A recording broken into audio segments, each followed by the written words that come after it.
Selamat datang channel Trading for Better Life. Di video ini saya coba analisa satu emiten, cara pergerakan saat ini masih bergerak uptrend dan ada sentimen positif terbaru. Salah satu anak usahanya mulai diakuisisi grup Jarum. Bagaimana potensi saham di kedepannya, apakah masih sangat layak untuk kita hold?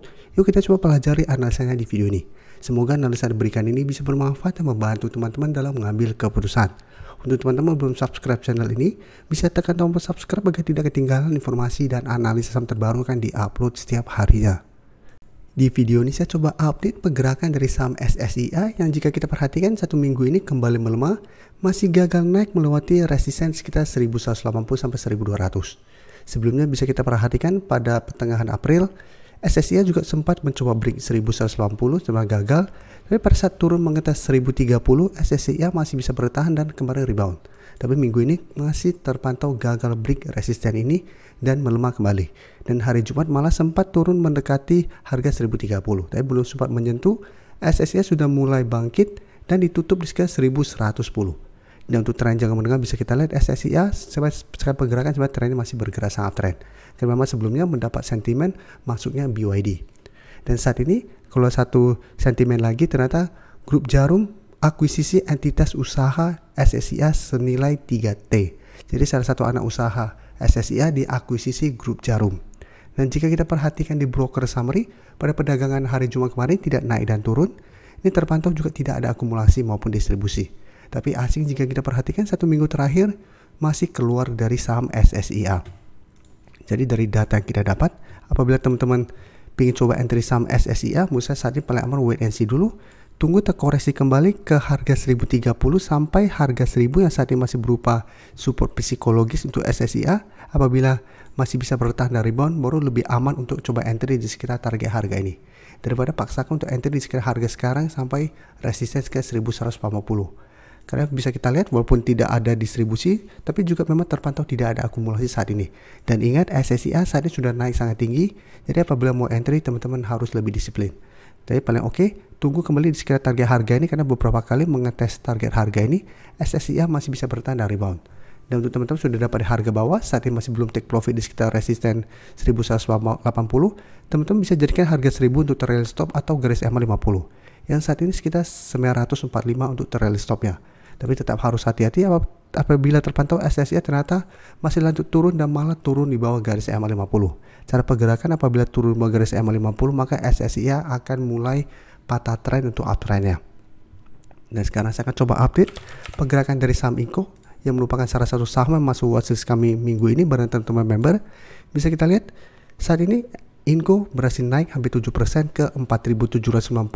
Jadi saat ini mencoba untuk break garis EMA 150 dan mengetes resisten berikutnya atau target berikutnya di 4.800. Bisa kita lihat satu minggu terakhir ini Inco gagal break garis EMA 150, sempat melemah ke 4.500, tapi support ini masih bisa menahan penurunan dari saham Inco. Dan cara pergerakan Inco juga sudah mulai membaik. Saat ini garis EMA 50 sudah berubah menjadi daerah supportnya. Jadi sebelumnya bergerak downtrend, pada saat break garis EMA 50 cara pergerakan Inco sudah tidak downtrend. Saat ini menarik apabila terkonfirmasi break minggu depan maka Inco akan mulai uptrend dengan target lebih jauh di resisten psikologis di harga 5000. Apalagi jika kita perhatikan di sini, walaupun asing terus distribusi satu minggu terakhir, di broker summary ini terpantau masih ada akumulasi dengan jumlah lumayan besar. Jadi untuk Inco apabila teman-teman memang sudah dapat di harga bawah, menurut saya saat ini masih layak untuk di hold. Tapi untuk teman-teman yang saat ini baru mau coba pantau saham Inco untuk entry, minggu depan wait and see dulu. Bisa buy on breakout atau lebih oke lagi tunggu Inco terkoreksi dulu mengetes garis EMA 150 yang saat ini sekitar 4.580. Apabila masih bisa bertahan baru coba ikut entry. Jadi tunggu terkoreksi. Pada saat rebound baru ikut entry dengan target jangka pendek di 4.800 sampai target lebih jauh di 5.000. Atau hold saja terus selama garis EMA 150 tidak dilewati untuk tren jangka menengah. Oke, selain Inco, Antam juga terpantau minggu ini mulai bangkit. Dan hari Jumat kemarin juga naik 3% lebih ke 1.620. Tapi untuk Antam, cara pergerakan belum seoke Inco. Antam masih belum berhasil naik di atas garis EMA 50.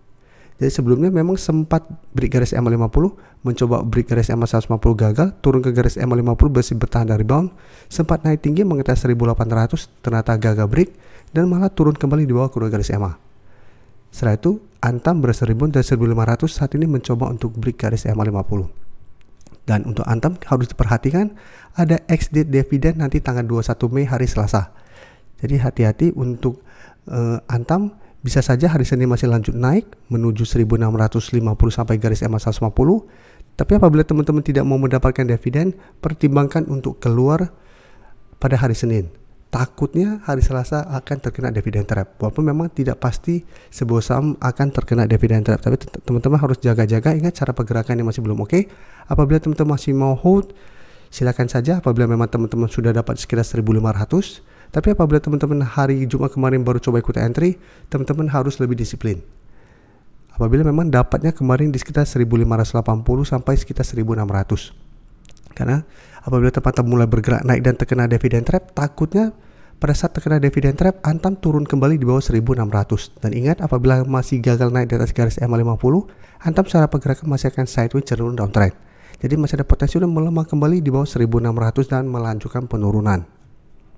Dan jika kita perhatikan broker summary, kenaikan 3% lebih hari Jumat kemarin untuk Antam terpantau memang masih ada akumulasi, sehingga memang masih ada potensi minggu depan untuk lanjut naik. Dan asing terpantau masih terus distribusi saham Antam. Selanjutnya saya akan coba update pergerakan dari saham GJTL yang jika kita perhatikan 2 hari terakhir mencoba untuk bangkit kembali. Menariknya saat ini GJTL sudah berhasil naik di atas garis EMA 50 di 1165. Jadi sudah berhasil break garis EMA 50. Saat ini mencoba melewati 1200. 1200 jika kita perhatikan beberapa kali sebelumnya menahan kenaikan dari saham GJTL. Dan jika kita perhatikan pada akhir April sampai awal Mei, candle memang tidak begitu oke pada saat mengetes 1200. Candle hari Jumat lebih solid dibandingkan sebelumnya, sehingga apabila minggu depan masih lanjut break, maka cara pergerakan GJTL akan mulai uptrend. Jadi menurut saya masih menarik untuk dipantau, walaupun teman-teman sebelumnya belum sempat dapat setelah garis EMA 50. Dan dari data broker summary juga bisa kita lihat kenaikan hampir 7% ini terpantau masih ada akumulasi, dan asing memang terpantau masih terus distribusi saham GJTL. Jadi untuk GJTL, cara pergerakan menurut saya masih sangat layak untuk di hold. Teman-teman bisa buy on breakout apabila berhasil break 1200 dengan target terdekat di 1280 sampai 1300 untuk target swing atau target jangka pendeknya. Atau untuk teman-teman sudah dapat di harga bawah, bisa jadikan garis EMA 50 untuk trade stop atau 1200 untuk trade stop apabila berhasil break 1200. Untuk teman-teman yang baru mensubscribe atau viewer baru dari channel ini, banyak yang bertanya, Pak, aplikasi yang dipakai apa sih? Bagaimana cara menentukan EMA 50 dan 150 dan sebagainya? Teman-teman bisa klik bagian playlist ini. Jadi teman-teman bisa cari channel Trading for Better Life, klik playlistnya. Di playlist ini banyak video-video edukasi yang teman-teman bisa pelajari. Jadi untuk aplikasi yang dipakai maupun cara baca candle, teknik analisis, bandarmologi semua ada di sini. Jadi teman-teman bisa coba cari di playlist untuk pelajari video-video edukasi yang sudah pernah kami bagikan sebelumnya. Terima kasih telah menonton video ini. Like dan share video ini bila bermanfaat bagi teman-teman, dan support channel ini dengan cara tekan tombol subscribe agar channel ini bisa makin berkembang dan bisa membantu lebih banyak orang lagi. Terima kasih.